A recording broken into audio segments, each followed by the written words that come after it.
Welcome to A Chef Called Rhonda. I'm Rhonda and this is my kitchen. And today we will be cooking Zuppa De Cozze. So once you learn the secret on how to make Zuppa De Cozze, which is a Neapolitan classic with world-class flavor and the ambiance for any dinner party, gets 2 big thumbs up. Stay with me while I show you how to make the rich marinara sauce, which you will steam your mussels wide open while all of the goodness of that sauce infuses this little mollusk. Before we begin, I want to thank you for watching this video. Please would you subscribe to A Chef Called Rhonda? It would be greatly appreciated. Create value within your kitchen. It'll be a lot of fun. You'll learn a lot of tips and tricks. I've been cooking for years. I cook very rustic, but world-class flavor and presentation. You'll learn a lot about presenting your meals in a way that we feed the eye before the belly. I want to give you a brief overview on the beginnings of the marinara sauce, and I have all my ingredients right here. So before we move over to the warm skillet, I'll begin with my olive oil. I have 2 finely chopped minced garlic, and then I have 3 whole cloves. And you'll say, well, why do you do that? Why? Because garlic, when it's left in its whole clove, will render over time a sweetness, a natural sweetness. It won't have that pungent, garlicky taste, if you will. Then I will add 1 regular roughly chopped, everything here is roughly chopped, onion, white onion, and the secret to this sauce really is fennel. It's very Neapolitan to cook with fresh fennel. So we will have 1/2 of a fennel bulb, and fennel, if you haven't cooked with it prior, fennel almost tastes like anise, fresh anise. It has a very cleansing taste on the palate. So I have 1/2 a fennel bulb here, already chopped and ready to go. After the Roma tomatoes are added, I will then add the pepperoncino or red pepper flakes. You can get those at your local market as well. And then I have French thyme, and French thyme just gives it that little bit of earthy pop. It goes very nicely with the mussels. So when the mussels actually steam open, which only takes a matter of a couple of seconds really, all of the flavors from the sauce will bubble up into the mussel. And when you go to use your fork to get that little mollusk out, you will have bits of the fennel and the onion and the garlic. Very pleasing taste to the palate.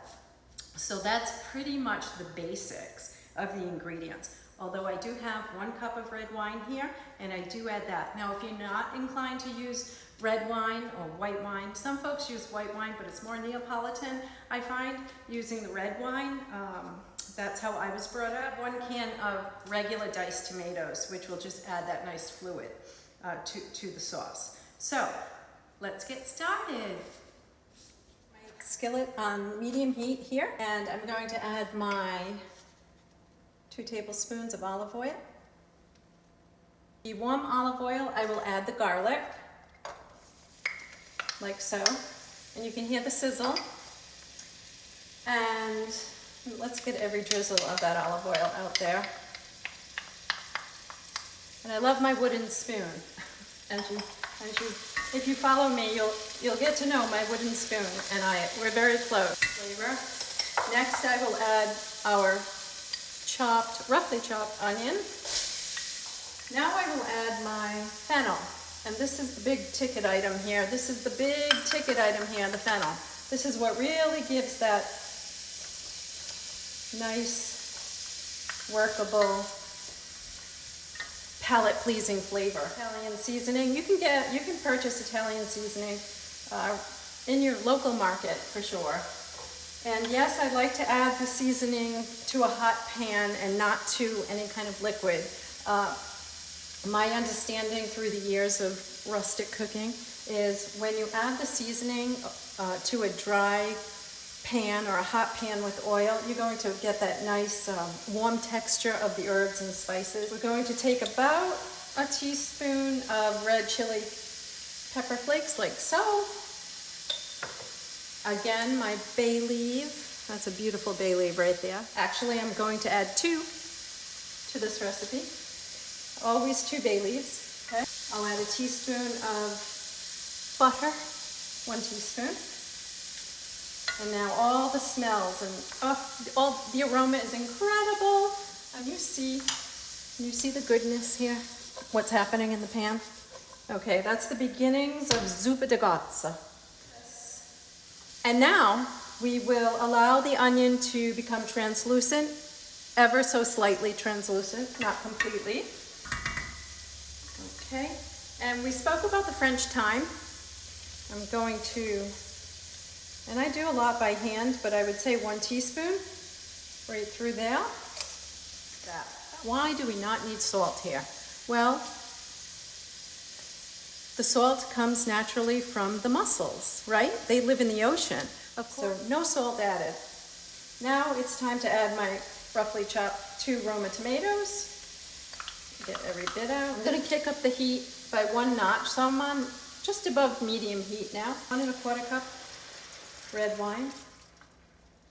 And now things have quieted down in the kitchen. Just about medium high. And the fennel, the onion, the tomato, the bay leaf are now together, the garlic, and you can smell the smells of that Neapolitan classic and the beginnings of the zuppa. And zuppa means soup, and de Cozze means soup of mussels. A can of diced, diced unsalted tomatoes. We have the beginnings of that marinara, and I want to bring this up to a boil, 5 or 6 minutes. And I will then reduce it to a low.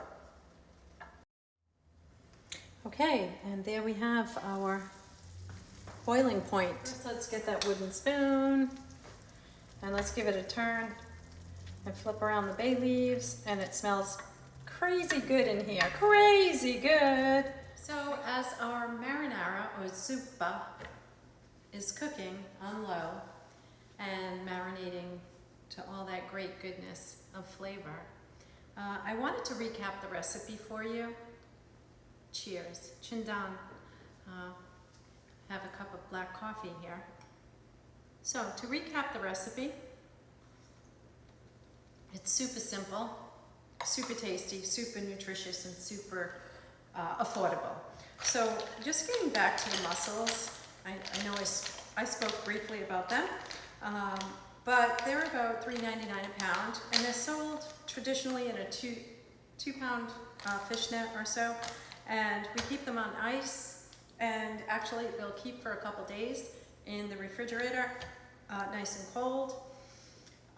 But to make this recipe is really high in protein, as well as a great entertaining entree selection for if you're entertaining friends. Tonight I will be serving linguine with the mussels, and that said, fresh Italian bread or crostini is sometimes often served with the mussels as well. What I will do now is I will incorporate the mussels into the zuppa. I have my pasta boiling here. This will take just a few moments. We rinse them under fresh water. I will now add them to that goodness, and I will give them 1 stir and cover them. For about 6 minutes, I will let them pop open. We will check back. Okay, well, our mussels are complete. Spaghettini is done. We will ladle over the linguine into the center of the plate. So we have our ladle and our spoon. We've placed our pasta in the center of our plate. And now it's time to make that beautiful presentation. Decorate our plate like so. And this is what I meant earlier, how the zuppa gets hung up and makes a little meal all by itself. You have a little mussel, a little tomato, fennel. It's wonderful. Do too with the trusty ladle. I like to ladle just about a half cup of the zuppa right over the pasta, so the pasta stays nice and moist and flavorful. And there we are. And it's okay, sometimes they fall out of the shell. That's perfectly normal. I invite all of you to ask questions, but mostly subscribe. I want you to stay with me because we're going to have some fun, some laughs. I enjoy cooking. I have hundreds of recipes that I make simple, super tasty, super fun, and lastly, but not leastly, presentation. That's first and foremost. So stay with me.